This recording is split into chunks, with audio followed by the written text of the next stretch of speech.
Okay, today we are going to be learning how to make this really cool Snowman Friends drawing from a really unusual perspective. That means an unusual point of view. We're going to be drawing our Snowman Friends as if we're in the middle of a circle looking up at them, having a good time and talking and playing with each other. This perspective is a foreshortened perspective. That means that it looks like things are getting further away, and some of the images look kind of like a funny size and shape because of that. So this is going to be really fun to do, so let's get started. Okay, to get started, you're going to need a piece of white paper. It could be any shape, any size you want. I am choosing a nice square shape. You might decide to choose a normal rectangle shape that you might find in almost every type of white paper that you can get. You're also going to need a pencil and an eraser of some kind, maybe a eraser at the end of your pencil or a big fat one like mine. Last thing you're going to need is some sort of coloring material. You can choose whatever you want. Maybe you want to use color pencils, maybe you want to use some crayons, maybe you want to use markers.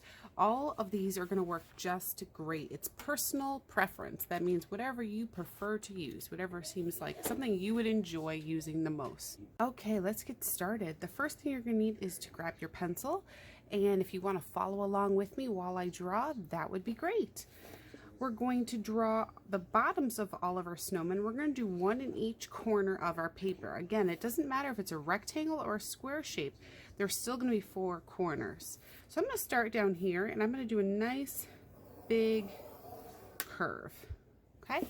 Then I'm going to turn my paper, and I'm going to do another nice big curve. I don't want to get too close to this. I want to give them a little space so I have room to fill in the rest of it.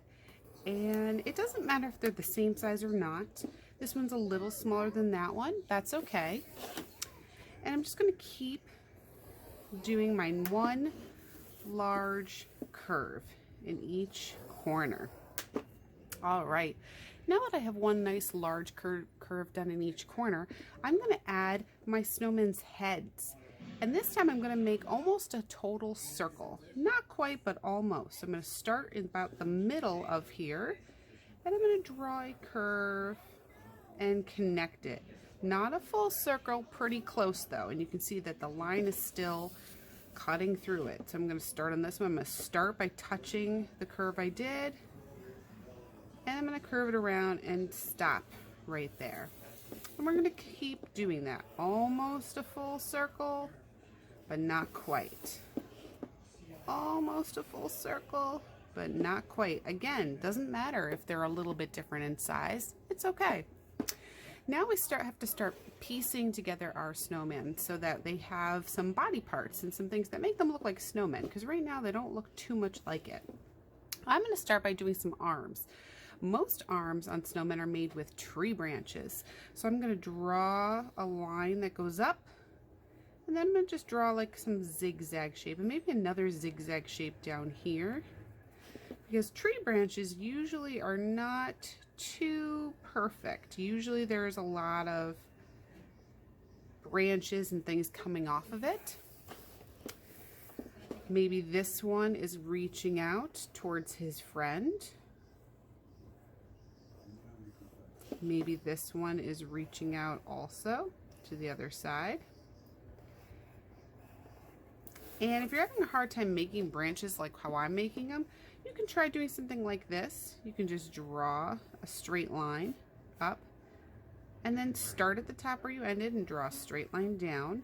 And then you can erase some sections and add little notches to it afterwards. So if you're not sure how to do it as you go along, you can do it afterwards. That's totally fine. And branches all look really different from each other. No two branches are alike. They're all a little bit different, so they can be a little wobbly, a little messy.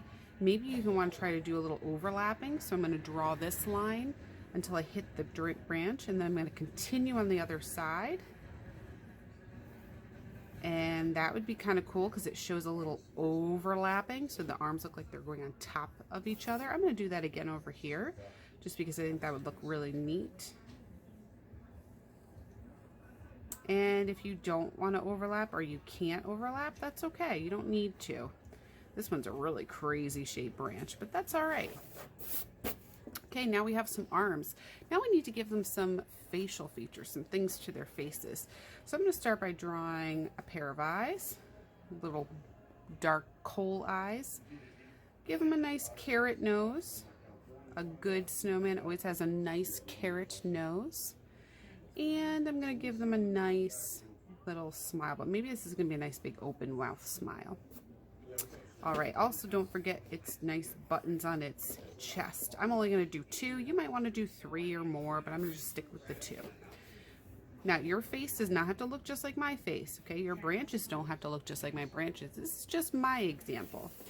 Now I'm going to turn it, and let's do another one. How about we just do some eyes, and this time let's have this one looking up. So I'm going to have its nose pointing up, and I'm doing a curve at the bottom. So it's a sort of upside down V shape. And then I'm doing a bunch of lines. And this one's just gonna have a normal smile. And a couple more buttons. Let's turn again.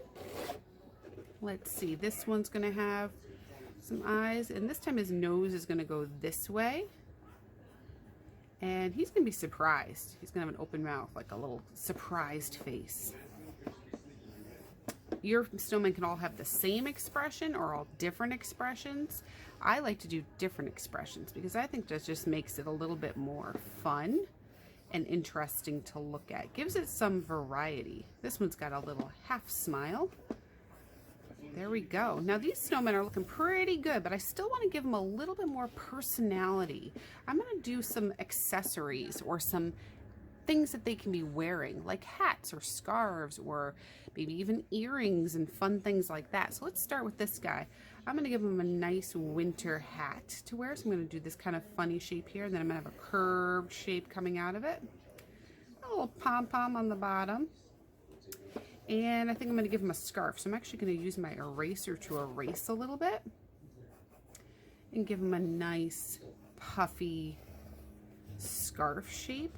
And if there's still lines that I didn't want in there, I'm going to erase them and give him a nice little tail to his scarf with some fringe. There we go. Maybe I'll give it some stripes too. All right, he's looking good. Let's go to the next one. So the next one, let's make this one a snow woman. We already have a snowman. Let's make this a snow woman.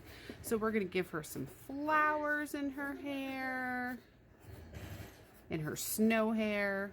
Maybe I'll do more than one flower. Maybe I'll just do the 2.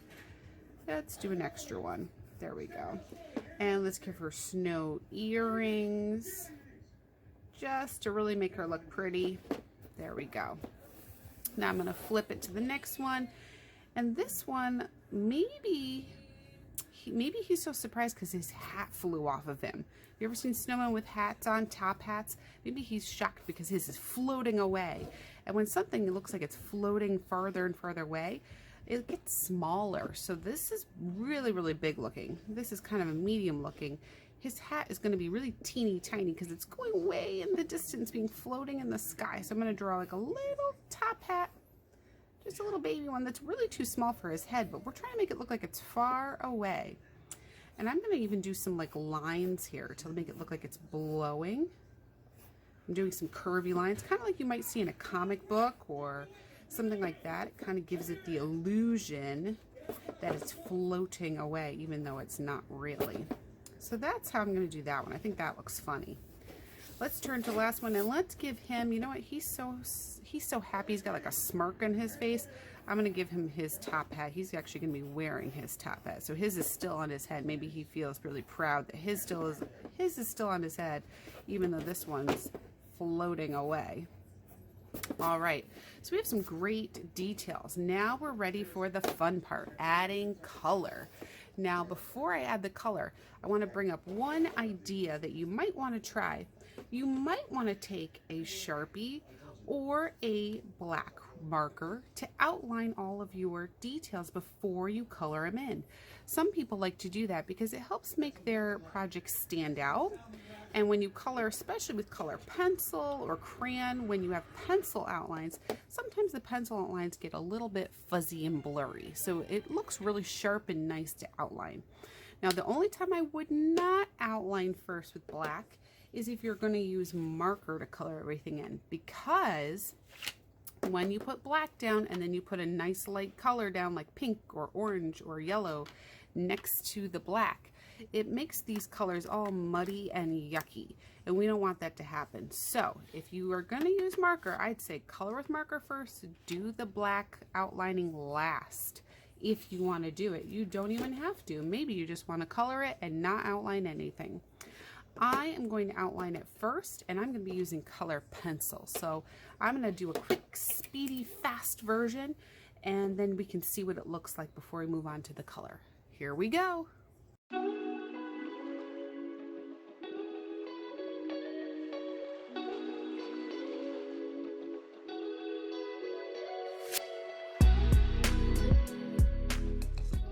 Okay, so once you're done outlining with the black, if you chose to do that, remember, you don't have to outline if you don't want to.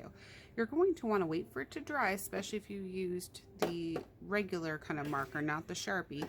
And you're going to want to erase any extra pencil lines that are kind of in the way that you don't want anyone to see. And then when that's all settled, you're going to start adding your color. One thing you might have noticed that I did was that I kind of made all of my buttons and eyes look like they were shining a little bit. And I did that by just coloring it in and leaving a little speck of white somewhere in my black circle. I didn't worry about where it was, how big it was, what shape it was. I just kind of left a random spot. And if I accidentally colored it in by mistake, no big deal. It's just a lump of coal anyway. All right, let's go another quick speed and watch this all get colored in.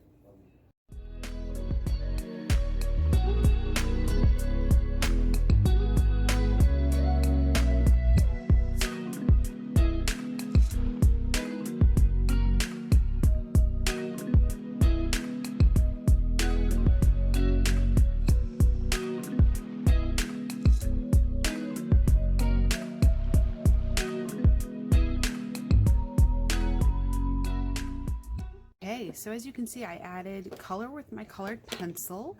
I tried to sometimes press harder or press lighter with my color pencil to create some shading and shadows. I also sometimes used more than one color, like for the wood, to try to create some texture. Sometimes I drew stripes or other patterns with my color pencil. You could do the same exact thing with any material though, color pencil, crayon, marker, all that good stuff. The last thing I'm going to point out that I decided to do was to add a shadow to my snowmen. This is optional. You do not have to do it. That's what optional means. So you could leave all your snowmen nice and crisp and white as long as you do a colored background of some kind. It doesn't have to be blue to make your snowmen pop out. You are good. But if you want to add a little extra 3D effect, make your snowmen look like they're round and popping out of the page a little bit more, you might want to try this shading technique. All you need to do is to use a pencil. So anyone can do this, no matter if you have color pencils, crayons, or markers, you can still do the shading technique. Just use a pencil, and I'll show you how I did it. So on one side of the head, you pick the same side for all the heads. You're going to take your pencil and push kind of hard to make a little dark gray stripe around the edge of it. Then you're going to use your pencil again, and this time not press down hard at all. In fact, I am not even pushing down at all. I am just moving my hand back and forth, and I'm letting the pencil do all of the work. So I am not pushing down at all. I'm not using any pressure. I'm just pushing my hand back and forth and letting the pencil do the shading. And see how I'm not going over very far. If I go over too far, it's going to start making my whole snowman head gray. It's going to look a little dirty. So for the bottom of the snowman, I'm going to follow the curve of the line that I drew with a nice little band of dark pencil marks. So a nice dark gray that I'm pushing hard for. And then again, I'm just going to hold my pencil and I'm not pushing down. I'm just going to move my hand back and forth with my pencil in it. And that's going to create a very light gray. And I'm just going to do that for a little ways too. I'm probably wouldn't say, don't go past like your first button. Wherever you draw your first little button, don't go past that, because otherwise it's going to be too far. So try to kind of keep it close to that first button. Even if you drew your first button way down here, way up here, it's probably a good way to measure it. And the best part about doing this shading in pencil is if you don't like the way it's looking, you say, ooh, it does not look the way I thought it would. Take your eraser and just erase the whole thing or some of it. Maybe you went too dark or went too far down. You can just use your eraser to kind of clean it up a little bit. And there you have it, your nice, cool, foreshortened perspective drawing of 4 snowman friends all huddled together, and we're right in the middle of it looking up at them while they're talking and giggling and telling each other their secrets. And I just hope you guys had a really fun time making this, because I certainly did. So I cannot wait to see these shared all over the place so that we can learn from each other and enjoy each other's artwork. Have a great art making day.